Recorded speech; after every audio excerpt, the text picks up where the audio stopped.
Hey everyone, Joshua Gibson here, and you're listening to episode 55 of the Philosophical Weightlifting Podcast. Before we get started, I want to give a quick shout out to the show's sponsor, BarShield. BarShield created a maintenance kit designed to prevent rust and restore spin to a barbell's sleeves.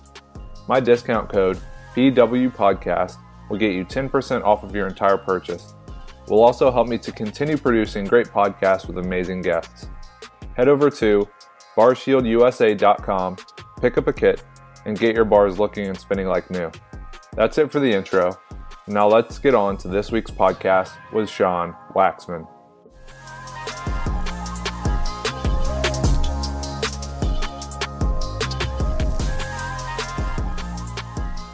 And we are live. Joshua Gibson here with another episode of the Philosophical Weightlifting Podcast. I'm joined today by former weightlifter, current coach, and owner of Waxman's Gym, Sean Waxman. How's it going, Sean? It's going great. Thank you, Josh, for having me today. Yeah, no problem. And I'm really good friends with Seb Ostrovich from Weightlifting House. We had a good time.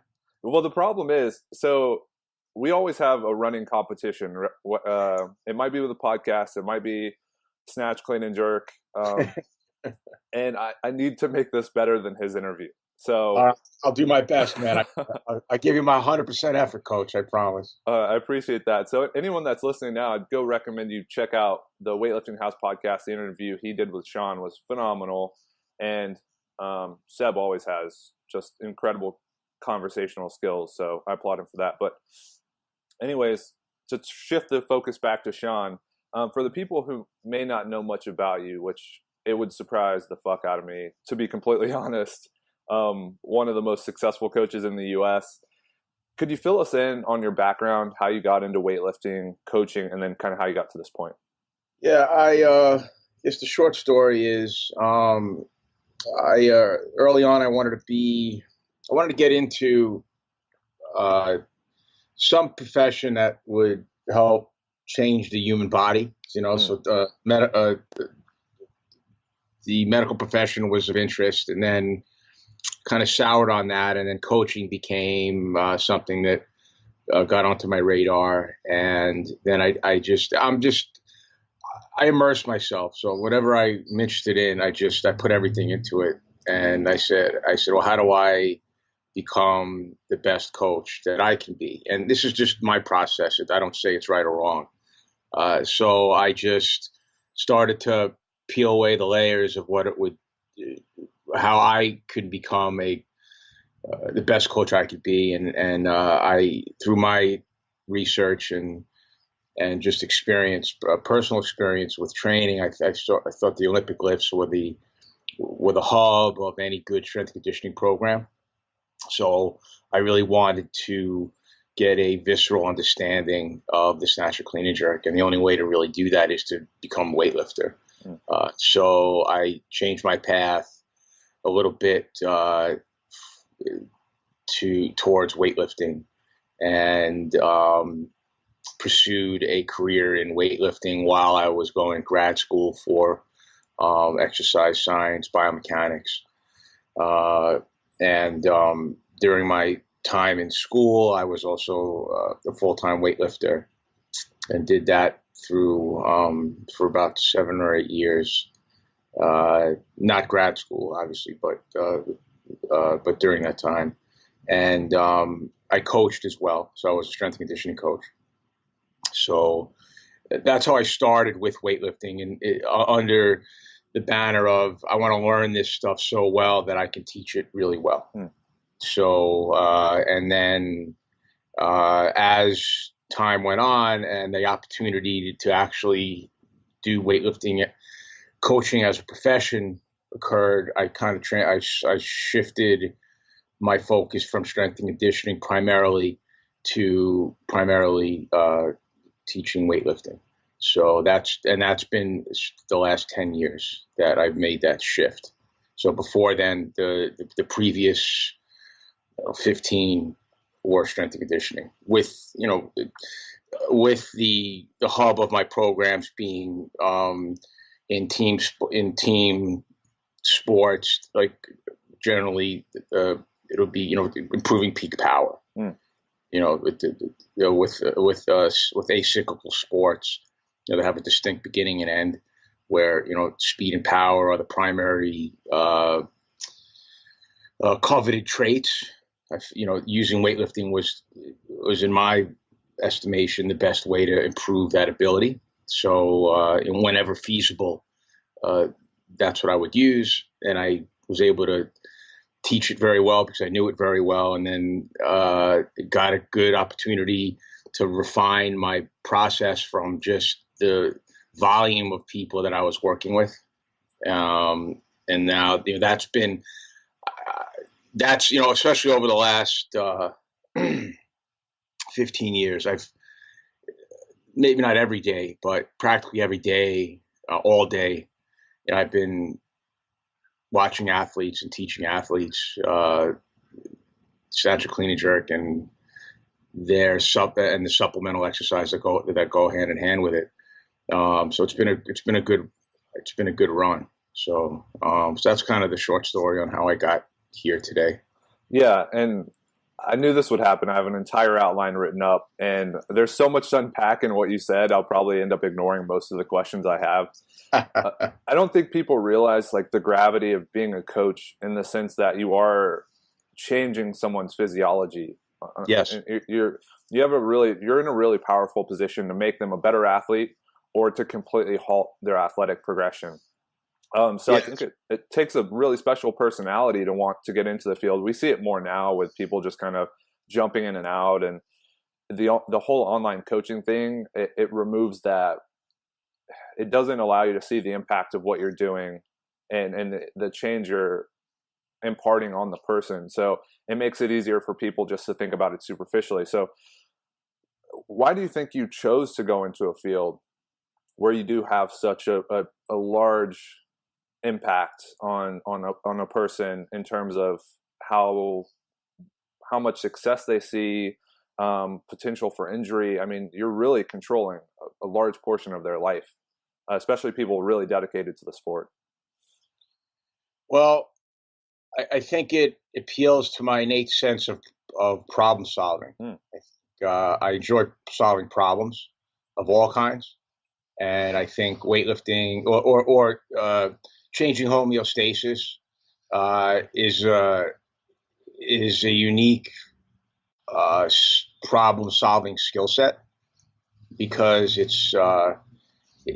you really have to, because of the biological nature of the human organism. It's not like working with a machine, but yet some of those same principles apply.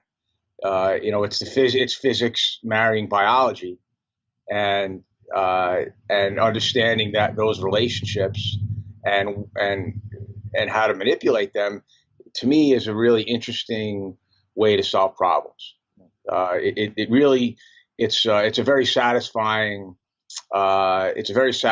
satisfying process for me, because I get to use science and I get to use problem solving in one thing, and it's like I said, it's really satisfying for me. So I guess that's what draws me to it. Yeah, and I guess that's a great segue into planning training, because like you said, it's not like completely dealing with a machine. Obviously, there are certain aspects of a person that make planning a little more flexible in terms of like the psychological aspect. Outside stressors you can't really control. Right. Fluctuations day to day, but in terms of like building muscle, we know that certain protocols are going to build muscle, certain protocols are going to develop strength, certain protocols are going to develop power, and there's just manipulations in the stressor or of the stressor that right. bring about those changes. So as far as your coaching philosophy, I know there are a lot of different ways to combine the big principles: specificity, variation, overload. How do you go about doing that? And who are some of the influences you have and that you really draw upon when you're writing a training plan? Well, you bring up a good point, and I think you brought up some points that really that propelled me to start thinking about programming not differently. Like we can't, it's nothing's revolutionary, but it's just I guess an individual's take on the same problem based on their own experience. So, I started to ask some different questions of myself, along the lines of some of the things you just said. I said, well, I think one of the big, I guess, things that we were dealing with in sports like weightlifting was drugs. And drugs were a part of the fabric of sports, not just weightlifting, all sports for a long time. And I was okay with that because that's the way it was. And then as time went on, not so much when I was an athlete, I think federations gave lip service to, oh, no drugs, but they weren't really interested in eradicating it. So for whatever reason, it seems like now we've moved towards a place where a program that's based on drugs is going to be very difficult to implement. So how do we do it without drugs? So that's kind of how I first started to think about programming differently. I started asking myself questions. I'm like, well, the more I started to reread a lot of physiology stuff I did in college. I took, other than the biomechanics stuff I took in graduate school, all my other classes were physiology classes. And I had a pretty strong physiology and biology background in my undergrad because I had a major in biology and physical education. So I hadn't really looked at the scholarly stuff for a long time. So I started to go back to that years ago, and I started to see drugs are creating a physiological response in the body. We know somewhat what they do, as far as we know what the physiological responses are. And then I have a really good friend, one of my best friends is Chris Talley. He's a nutritional scientist, and he does some remarkable things with food. I started talking to him about how he's changing people's physiology with food. And then to your point, we know that certain protocols elicit certain physiological responses, with as far as stressors go with exercise.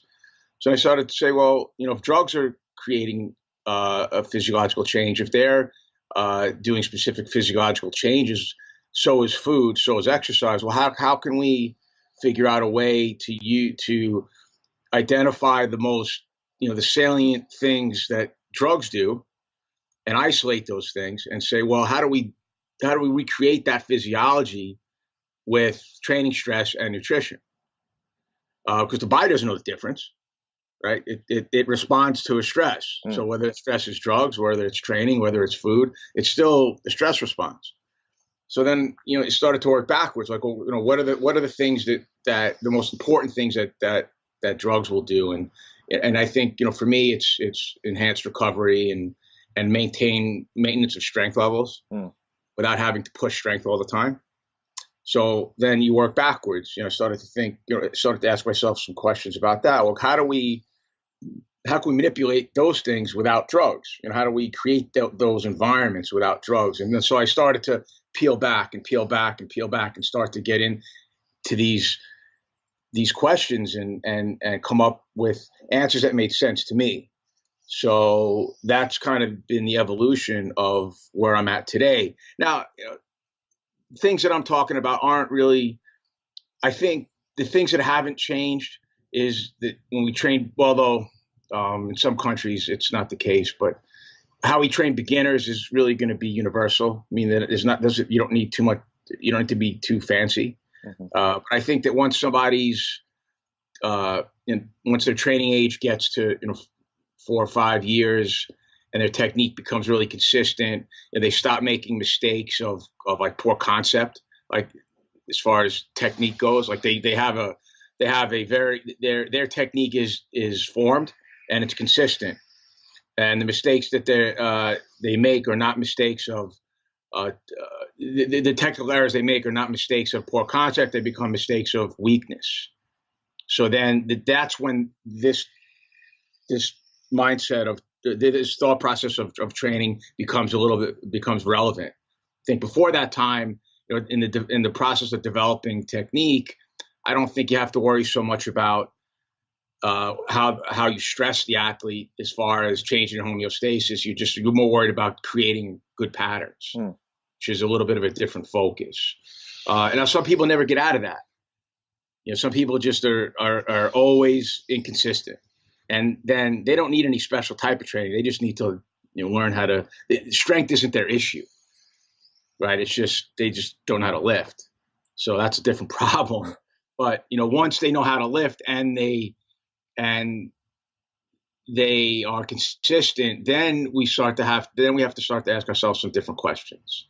Yeah, I think what you said highlights the importance of having a basic understanding of biology, physiology, physics, just at a very basic level. You just need to know these concepts, because otherwise you're just kind of like throwing darts in the dark essentially and trying to see what sticks.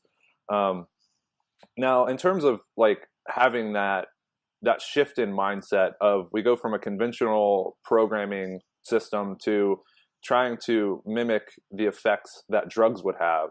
Right. I had a great podcast with Robbie Burke. We talked about training residuals and how much of a stimulus you need to maintain a quality in the absence of trying to develop it. Right. That's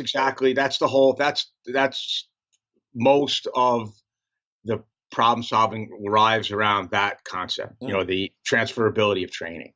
So this is going to be awesome. How do you go about, say from January after the American Open or February, how does the training process become developed? And then what does it look like trying to get someone stronger without having distinct phases focusing on strength and then going away from it for a period of time and then coming back? Like, what does that all look like? As much as you could break it down, that'd probably be the best. Well, I think, you have to start with, what's your training year look like? What level is the athlete? Is the major competition and international competition, is it world championships or is it national championships? Is the LWC championships? I think you have to make that determination, and then you work backwards from there.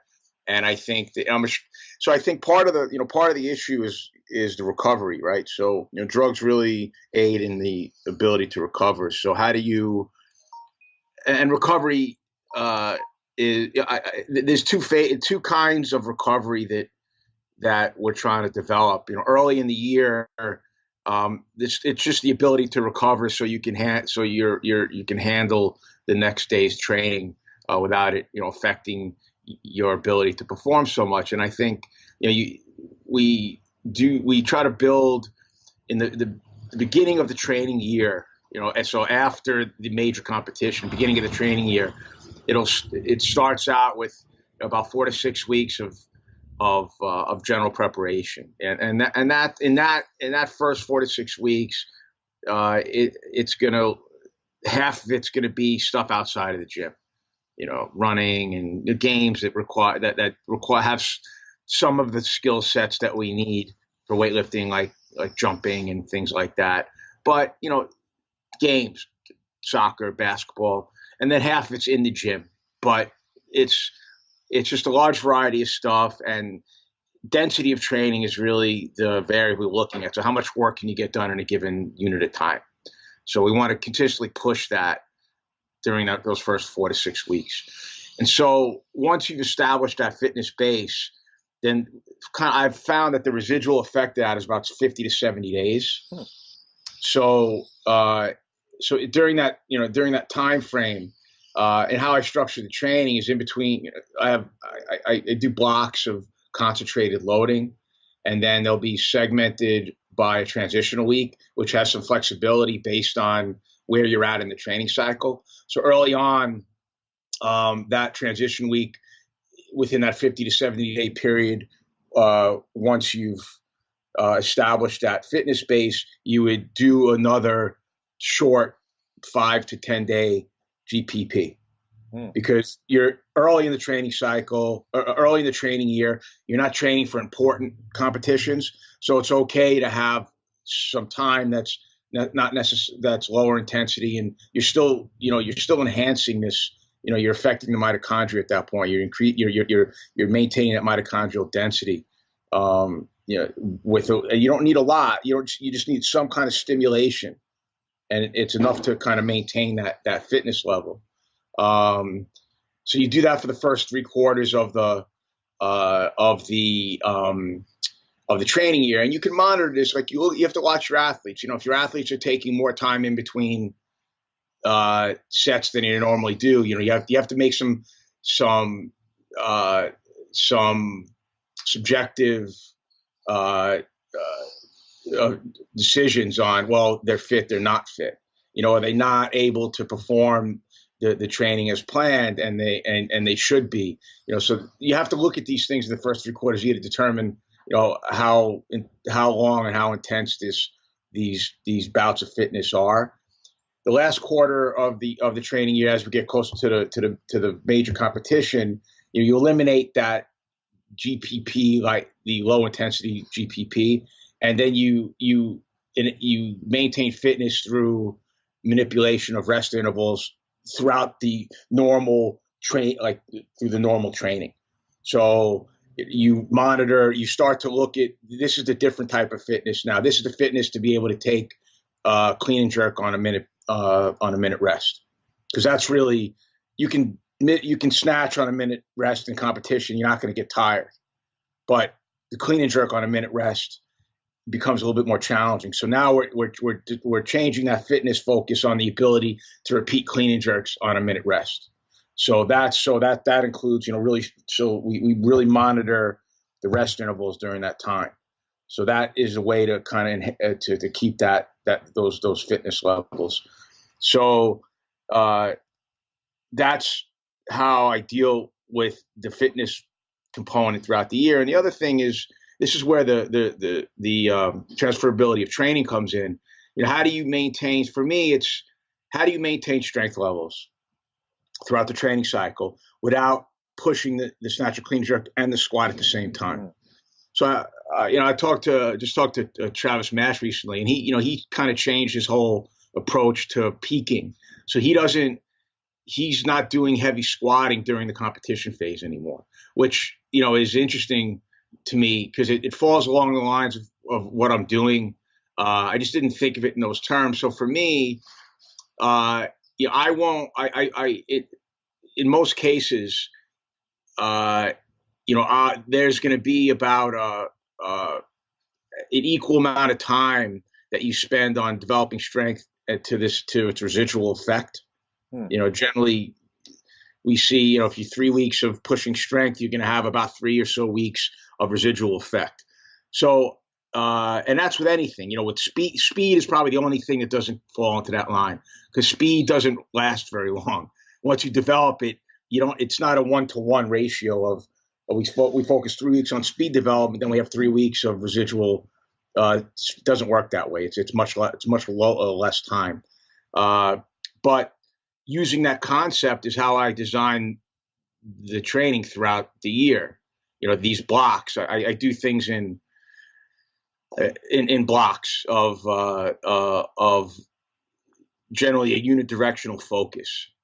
So the focus in the mesocycle, which would be a block of concentrated work, generally between 2 and 6 weeks. So it'll take a rational flow, like if strength is an issue with the athlete, so determined by their ratio of their back squat to their clean and jerk, I like to see it between about 120 to 135%, but more importantly, how fast can they rise from the clean? That's, to me, that's the test for me. So if they constantly are rising fast in the clean, regardless of where they are in the training cycle, I know their leg strength is good. But if they fall within that 120, 135% range, I don't have any specialized blocks of just strength. It'll be a little bit more of a balanced approach as far as, if somebody falls outside of that, if they're under that 120%, during my preparation blocks, I'll do I'll do I'll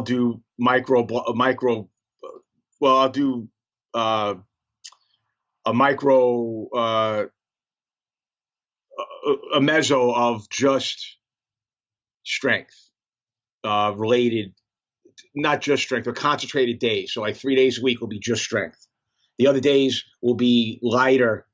So physiologically, the body is just making adaptation on strength and not being split by other things. So I'll do that for anywhere between 2 and 6 weeks, depending upon how weak they are and where we are in the training cycle. And then the next block, I won't worry about max strength. I'll look more at whenever strength we have that's in there. I'm more concerned about velocity. How fast are they moving the squatting movements?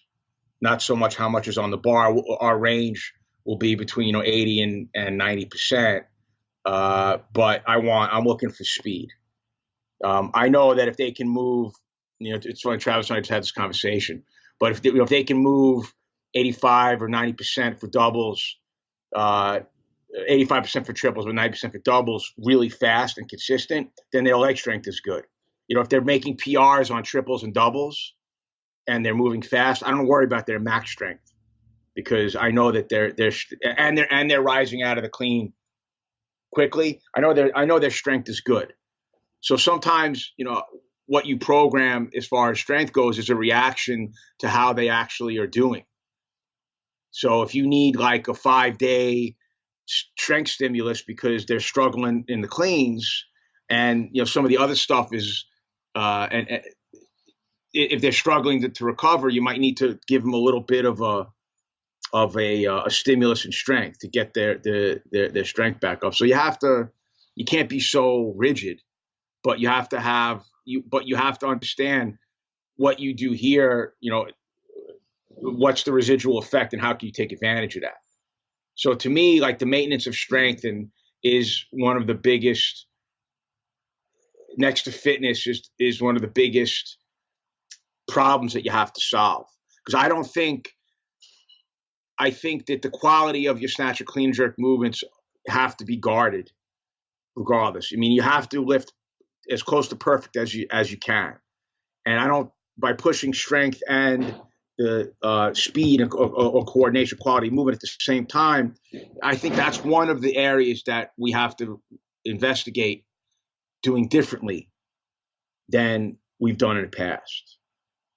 Does that all make sense? Yeah, no, it makes complete sense. And again, like a lot of questions there. I guess first we'll kind of focus on those transitional blocks or transitional periods.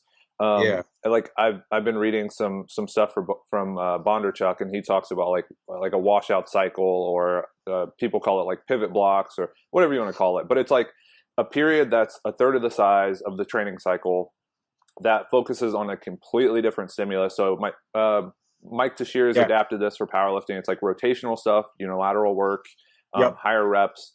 And now it's starting to kind of click to what you're saying. I didn't know that would be enough of a stimulus to maintain a quality. I thought it was just like to change the movements to avoid overuse. So maybe you can go in and it can be that too. Yeah. If they don't need that stimulus, then sometimes I use that transition block as a transition into the next block. So if somebody is lifted, recently what I'm doing with my athletes, we've had they had a competition, and we have a short turnaround to AO series. So I had to do things. I didn't have the luxury of a full just a transition that wasn't. I didn't have the luxury of doing something totally different. So we had this preparation where we're doing we're doing a variety of exercises, fairly in the 80 around the mostly 80% range, and then we have a 4-week. We had 5 weeks left, so we had a 1-week transition and then a 4-week competition block. So in that 1-week transition, what I did is I pulled back the volume by just reducing the amount of days training, but I raised the intensity because now in this competition block, these next 4 weeks, so you got, if you think about you taking your last heavy training day 10 days out, so that 4 weeks is not 4 weeks anymore. So then I don't have the luxury of a week of not ramp. I didn't want them to go from 80% for triples to now we're doing 90% for doubles right away. So in that transition week, I said we dropped the volume by cutting out the days, so going from 6 training days to 3, but raising the intensity on each of those, the average intensity on each of those days. So now they're touching 90% for multiple times that week without the volume. So they'll transition them into the competition phase. It started this week. So that we're talking about the week before. So now their body's not as shocked. So we can do a little bit more work moving into this competition phase. Normally, they're only training 3 to 4 days during this competition block because we couldn't really restart the fitness as much as I'd like. So we had to manipulate it with rest intervals. So we've done that the last 2 weeks. So they've had a little bit of a fitness stimulus because of the short rest intervals. But I like to have a little bit of ramp up into the higher intensities. And we didn't have that luxury this time. So I had to kind of be a little bit gentle in how I did it. So I used that transitional week for that instead of like a totally different focus. If it was earlier in the training year, I probably would have done something that was totally different, like some kind of GPP. Okay. But it didn't happen. And I'm trying to make sense of all this because the way I've kind of understood everything is you want to resist changing as much as possible. Granted, the athletes are responding well, but I know some people use transitional periods to completely change up the exercises. As far as like someone adapting to something, when you write out a training block, is it very static? The only thing that changes might be load or rest periods? Yes. So the training blocks have usually a singular focus, some kind of generally I'll focus on one motor quality, one strength quality. So whether it's improved velocity, improved speed, improved something along those lines. So the block will focus. So I'll pick the exercises that I find have the most profound impact for that athlete for that fitness quality. And then we'll do that for the block. That as the primary, we'll probably have a 3 times a week stimulus of that. And then so they'll in a 3-week block, they'll have about 9 or 10 sessions with that stimulus. So but that's probably average, give or take, maybe above average. So, but the training programs for that block, on a day-to-day basis, the structure doesn't change all that much.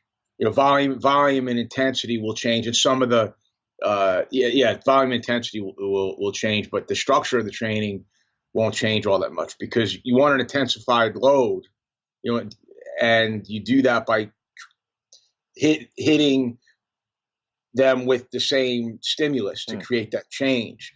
And you can do it generally, if you look at the average intensity over these intensified loading periods, they're generally going to be higher than what we've seen in the past.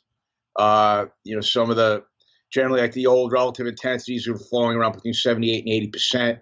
I find what I'm doing, it's between 82 and 84%. But it's shorter periods of time, and it's concentrated loading. Then the next block, we change the focus. So then again, you can maintain intensity because the focus is different.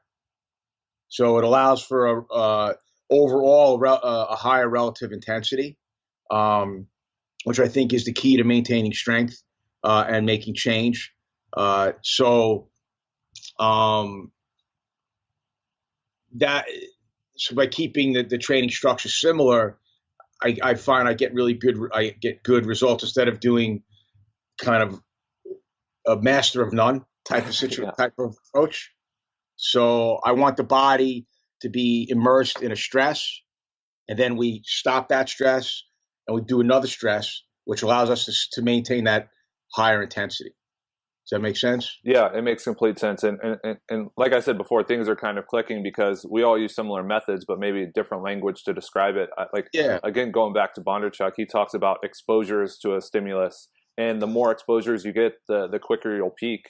You can place like 3 exposures to the same stimulus within a week, and you'll be peaked in 2 to 3 weeks. Right. Now, as far as like exercise selection within a training cycle, one question: if you had the luxury of having 6 months between major competitions, how long would a training cycle be, like a mesocycle? And then what do the exercises look like from day to day? Because if you're training a certain quality, I'm kind of wondering if you're going to use 3 different exercises so that the peak takes a little bit longer, or if you're going to use 3 similar exercises so that it's shorter. Like, how do you go about deciding that? So the mesocycle, generally speaking, is going to be between 2 and 6 weeks. Generally, 6 weeks is going to be more for the GPP. I'm not going to do a special preparation block of 6 weeks. So my special preparation blocks are generally going to fall between 2 and 3 weeks for the special preparation. Competition is going to be more like GPP as far as time goes. It's going to be anywhere between generally 3 to 6 weeks as well. The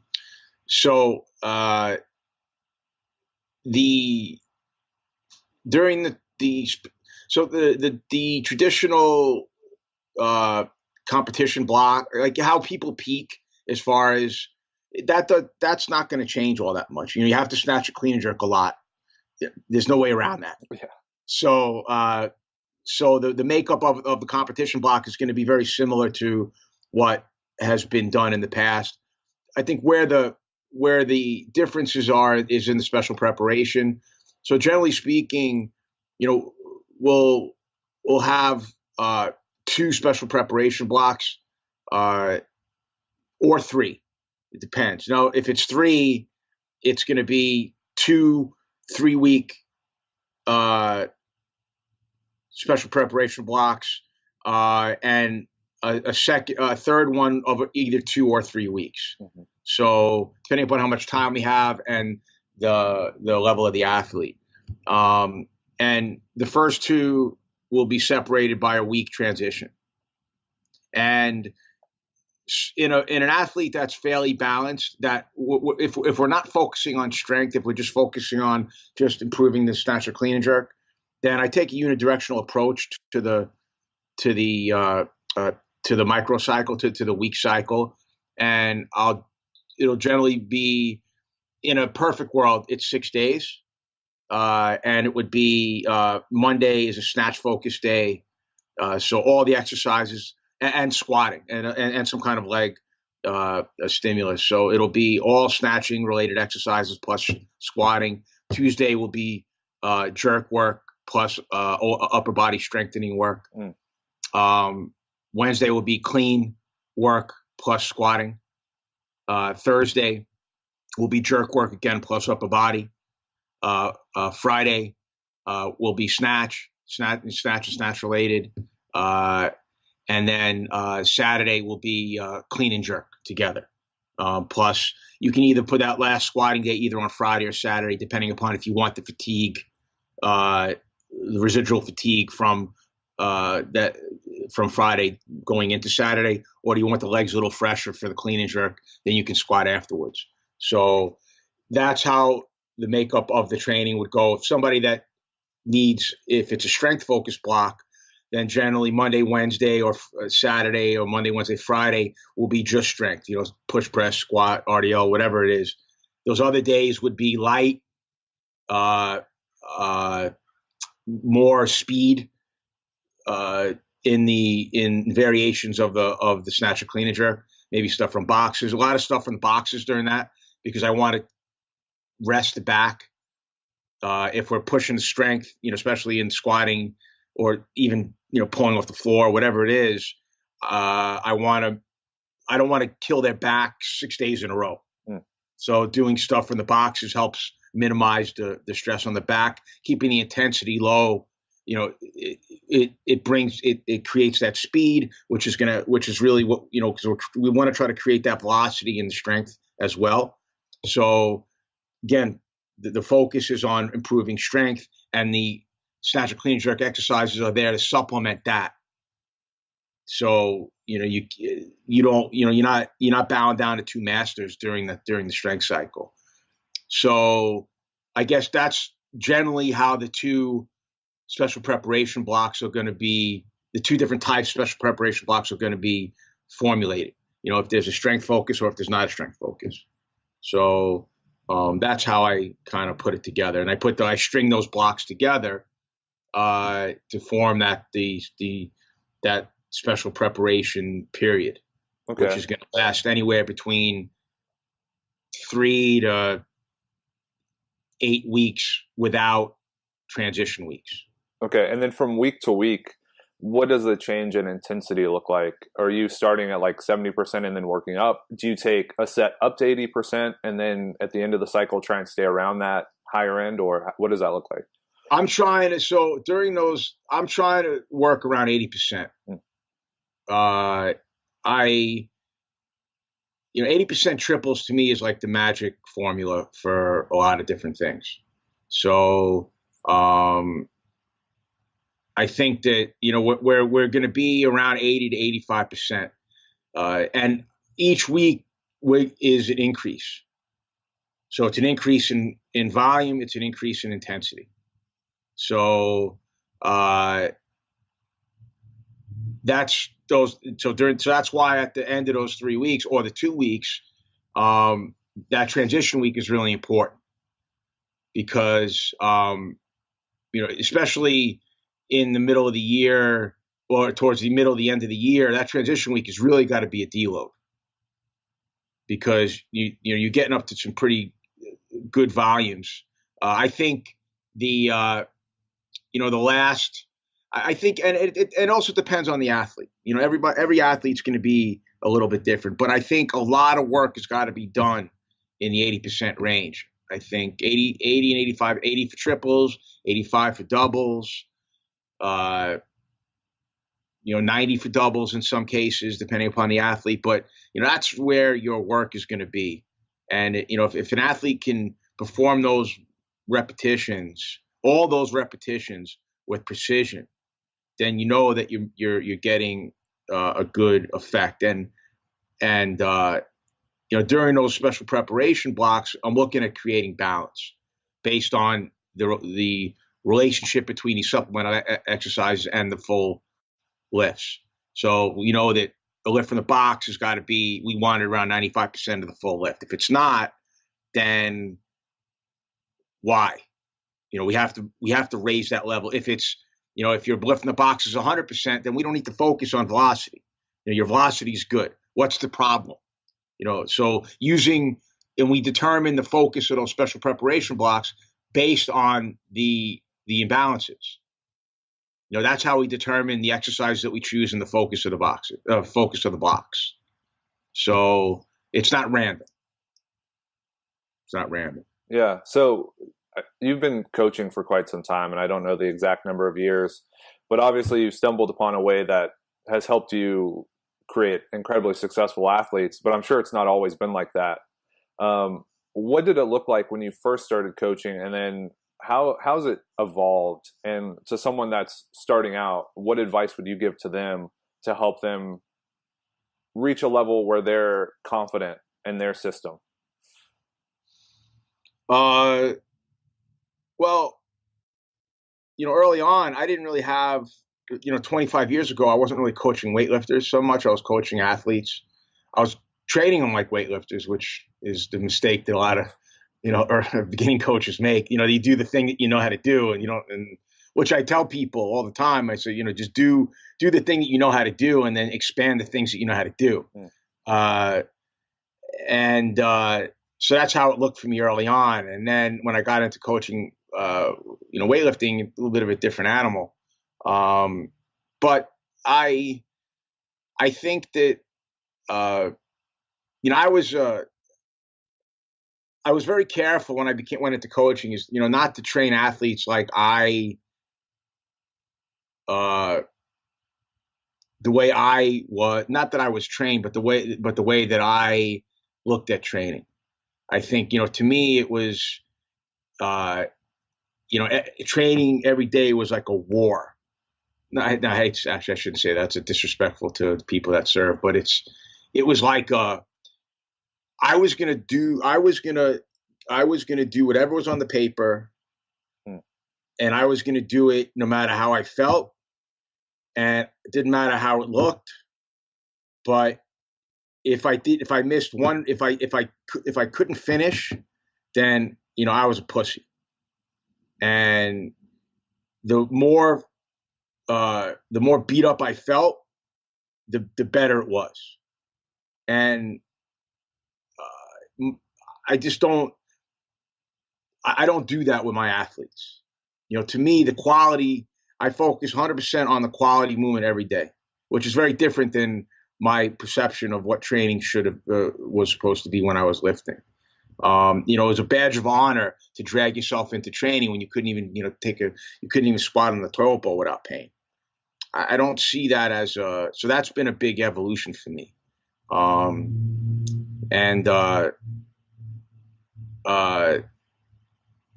So I think that molding your athletes' performance on it, like every day is almost like a competition. I don't treat it. I want to see that kind of level of precision in my athletes while still having them improve. So that's kind of how I look at training and dictate the programming. I dictate the programming based on how the athlete looks. And I want to maintain a certain look of my athlete throughout the training. What was the second part of the question? I'm sorry. So I guess for up and coming coaches, what advice would you give to them?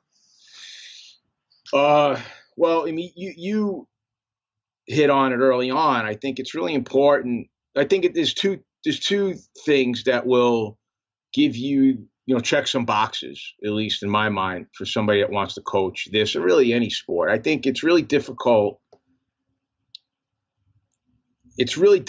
Well, I think it's nearly impossible to coach this sport at any decent level if you haven't done it, and not just done it like recreationally. And you have to have immersed yourself in this world, in this culture, in this thing for a significant amount of time. And you don't have to have been good at it. Like you didn't have to go to a national meet or anything like that, but you had to have done this with enough frequency and intensity for it to have changed your physiology, your homeostasis. And you have to have competed, in something, in some level of competition, because you have to understand the process, not just what it says in the book, but you have to really understand it, because you're gonna have to make decisions daily, based on not just on the numbers, but based on what you're seeing. More of the soft science part of it. And the other big thing is, people that are competing, when they're facing, they've just missed their first two snatches and they're on the verge of bombing. What are you going to draw from? How do you have empathy for them if you've never experienced that? So, you have to have been a weightlifter in order to coach weightlifting. And the other thing, part of it is the part that you brought up, is you have to have some basic understanding of the hard sciences. You have to know what velocity is. You have to know, how the body responds to stress. You don't have to be able to recite the Krebs cycle, but you have to understand what the hell it is and why it's important. I've forgotten a lot of the details because, I'm almost 50, I'm 49, so it's been a long time since I've been in school. But the details aren't as important as the general concepts, like, to your point. And spending the time, and especially now, this day and age, you don't have to go back to school to learn this stuff. I mean, everything is available very easily. So I think it's lazy of a coach to not have that basic understanding anymore. I don't expect you to have to go back to school for a degree, but at least be able to have a conversation. And I think those are the two. To immerse yourself in the sport for X amount of years and understand basic physical science. And I think if you have those two things and you're a good problem solver, which I don't know if you can work on, but if you can, great, work on that too.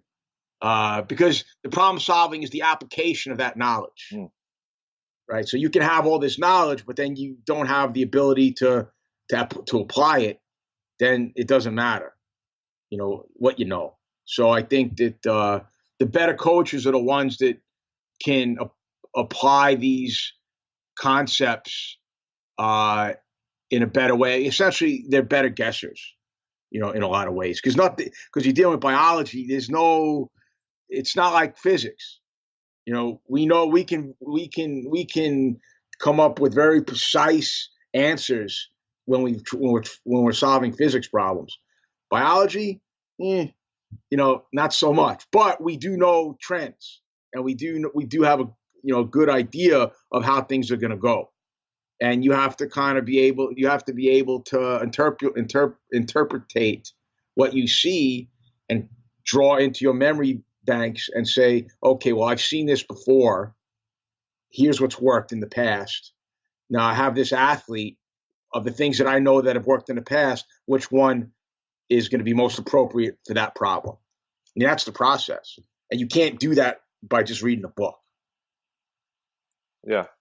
So that's my I guess my how-to. Well, that's incredibly motivational, not in like the fleeting sense of I'm motivated, I'm going to go buy some books, but it's like I think it clues you into the idea that most of an understanding of how to program for, coach, understand weightlifting is in textbooks. I mean, like Dr. Stone has written textbooks, and he's the godfather essentially of an American sports science, and then a lot of the Russian stuff. And a textbook's not just for a class in school, basically, I guess is what I'm getting to. And again, to your point, it's applying it inside of the gym, and there's a certain amount of time that it's going to take. So for you, when did you feel like, how much time do you think it took to feel comfortable putting these pieces together? Like, was there a year where you finally felt like it kind of clicked, or was it just a slow progression that happened over time? I'm never comfortable with it. I always second guess. It drives me crazy. Like right now is the time. Like getting close to competition, you start to think, did I do this right? Did I do that right? Because it's not physics. So, I'm confident in my approach. From a 30,000 foot view, I'm very confident in my approach. But then it's the daily. Am I making those right decisions on a daily basis? So I don't ever want to feel comfortable with that, because then, I always feel like, for me, I'm a big believer in comfort is not the best thing to have in certain situations. Being uncomfortable keeps you a little sharp. So maybe it's self-inflicted. I don't know. But I don't feel comfortable going into a competition ever. So if you could get into my brain, it's not chaotic, but whenever I have downtime, it's constant permutations of combinations of things. What can I do? Am I doing this right? How would I do it? If this happens, then what am I going to do here next time?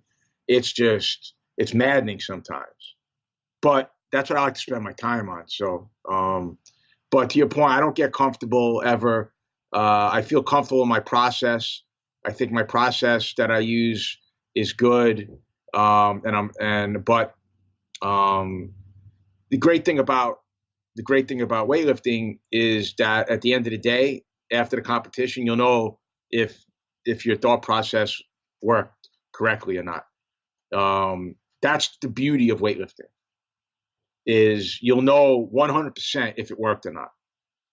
And if you have a process that leads up to that moment, then you can look at that process and say, my process worked, my process didn't work.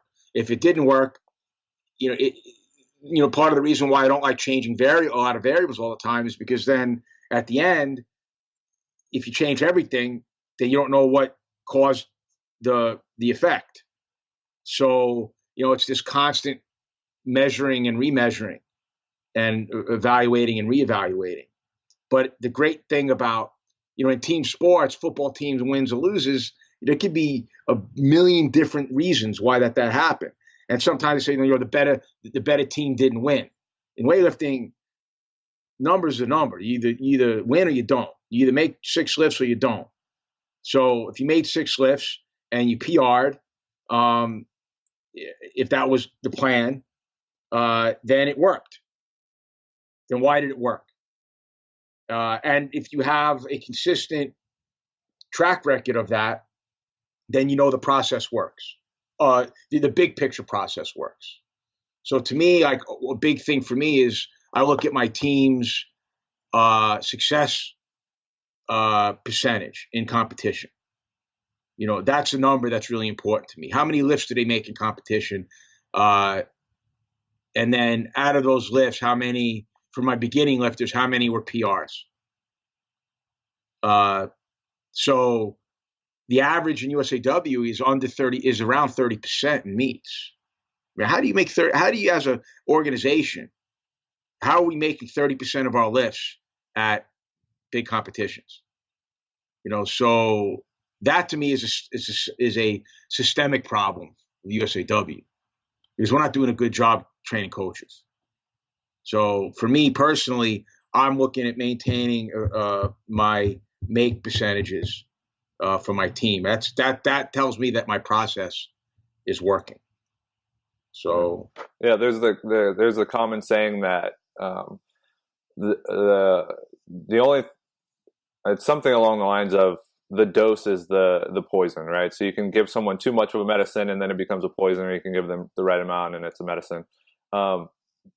That was a poisonous dose of confirmation bias that you just kind of gave me, because everything you said, I mean, from doubting what you're doing and I'll be laying in bed at night thinking about what I can change with someone's squats to help improve their leg strength. And I mean, or improving their leg strength without squatting. Then it's so then you start thinking about shit like that, and then it just, you get down to that rabbit hole and it's tough to get out.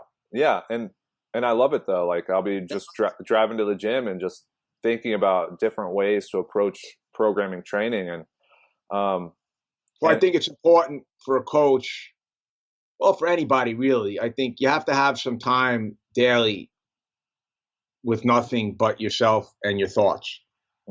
I think that it's really important for our development as humans, but certainly our development as coaches. Just some time that isn't in your gym, isn't watching TV, or isn't even reading. It's just being and contemplating and thinking, even if it's 10 minutes. It's but this is where you start to think about these. Plus, if you make time for it, then you don't do it right before bed, and it keeps you up all night. So, which is a problem sometimes. But yeah, to your point, I mean, you gotta think about it,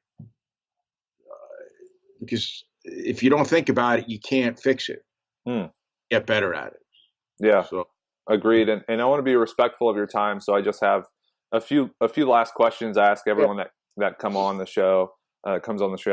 So besides the physical improvements, like increasing muscle mass, improving strength, do you think it would be useful for everyone to resistance train? And what has adopting that habit done for you? So make sure I understand the question. So you talking about just the general public? Yeah, or just people in general. So besides the physical enhancements, do you think it would be useful? Well, I think that weight training, resistance training should be part of everybody's life. I mean, it's not just from, I mean, it enhances so many parts of the human experience, from not only the physiological changes it makes, but it has a trickle down effect for, society. If you have a kid that starts weight training, right, they're physically they're in better shape, so they're more resistant to illness,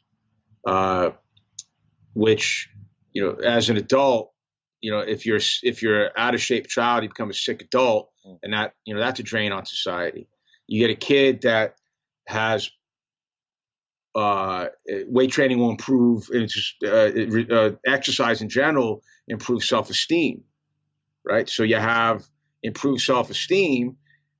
You don't have socially awkward and kids that are bringing guns to their schools and shooting the place up. I know it's a real, it's a leap, but if a kid feels good about themselves, generally speaking, they're not in their room worrying about life sucks. Everybody hates me. So I think there's this broader effect that exercise has, especially resistance training, because you can't get that. It's difficult to get that from other things. I mean, running, I've heard does, but running is just not it's not the best form of exercise overall. Mm-hmm. Now, you can get similar effects from running with weight training, but you can't do. It's not the same. It doesn't run the opposite way. So, better orthopedically, if it's done correctly. You don't have people that look like question marks in their 30s, because they had been at a desk all the time. And then if you make better choices, food choices. You're working hard with resistance training. Generally speaking, you don't want to screw it up by eating, Cheetos and Mountain Dew all day. So I think there's resistance training from a societal view, can have a profound impact on humans as a whole. So I know it's maybe a bit of a pie in the sky view, but I think that's the level that's the type of profound effect resistance training can have on our population. So I know it's self-serving because I sell resistance training, but you strip away the commerce element of it, and what I'm saying is not wrong. So that's how important it is to me. Yeah, agreed. And yeah, I mean, stripping away that, obviously we got into it for a reason. It's not just to make someone a better athlete. Yeah, I'll tell you that, because if that was the case, if money was my motivation, I would have went to medical school. So the second question is, what is the worst mistake you've made as an athlete and then as a coach? As an athlete, well, that list. I didn't take great care of myself outside of the gym, other than, I was trying to be like a tough guy all the time, and I think that really hurt my weightlifting career, and not like a bad guy, but just everything was an extreme, and I think that's not conducive to performance. One of the things I stress with my athletes is you got to take care of yourself. I'm only with you 2, 3, 4 hours a day. What are you doing for the other 20? Because that's going to dictate your success. Because you're going to do what I tell you to do in my gym, or else I'm going to throw you the hell out of my gym. So I don't worry about that. It's just the other stuff. What are you doing there? I didn't do a great job with that. So I guess as an athlete, that's the first thing. The second thing as an athlete is I talked about this earlier. I should have backed off. I went 100 miles an hour until the doors flew off, and then I had to get the doors put back on, and that took time away from training, and then I went 100 miles an hour again.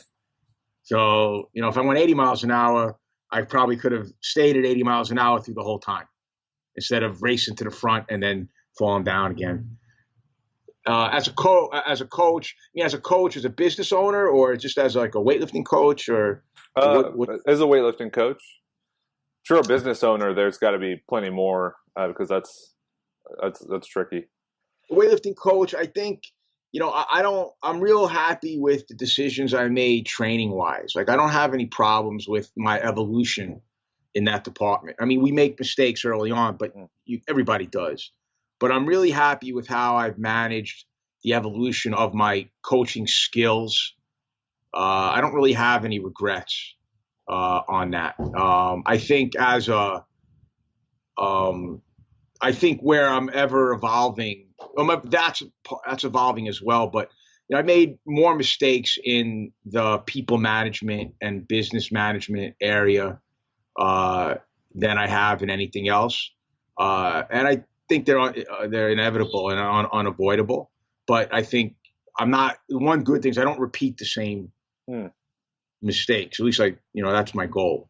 I don't mind making a mistake. I just really mind making the same mistake twice. So I think I've made some mistakes in who I've chosen to bring into my gym, both athlete wise and coach wise. I think valuable learning experiences, but yet still mistakes, which is really how we learn. So I've had a lot of learning experience on culture development, which is a real big thing for me now is culture and leadership. I think as a business owner, I think it's everything. So the decisions I've made that have affected my culture and my ability to lead are the things that are the mistakes that I pay attention to now. I think that when you form a team, there has to be one person dictating culture and one person dictating leadership, and there has to be no question as to who that is. So I think that if there's a question, and sometimes it's not due to poor leadership from the person in charge. I think that sometimes situations come up where you have to put somebody else in the forefront, and they have to represent your values, not their own. If they want to represent their own values, you pay the bills and you start your own. But if I'm paying you, then you are the beacon for what I want, not for what you want. And I think that that's really important for the maintenance of culture in your gym. Yeah, that's very powerful. And just the very last question. This one it can do with weightlifting, strength training, any of that. But what is one thing that people can do each day to become a better person? That's a good question. Thank you.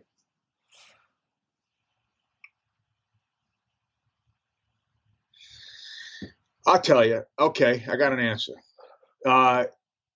It's simple, but it's not simple. It's do the right thing, even when it's inconvenient. I think, and what's the right thing? The right thing is the right thing.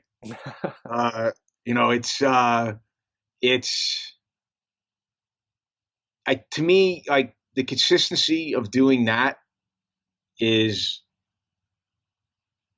it's not that it's a huge challenge. It's not like you sweat about it. It's just, very often you find yourself making decisions that are not easy because they're not always the best thing for you. But it's the best thing.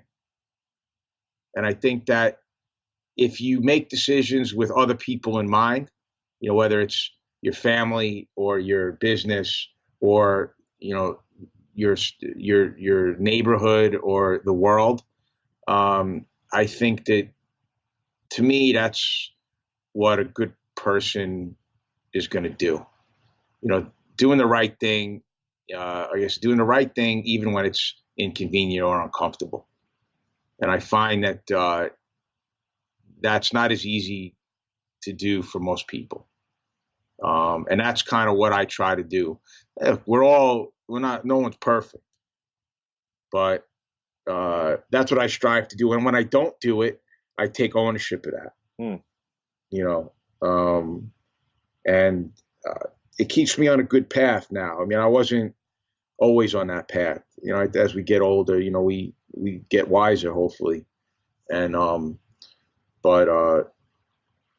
I think since we don't live in isolation, we have to create a world that everybody can live in, and everybody's decisions goes into that. So if everybody's pushing in the same direction on big picture stuff, being kind to each other, all that, if we're all pushing in that way, then our decisions are going to be better.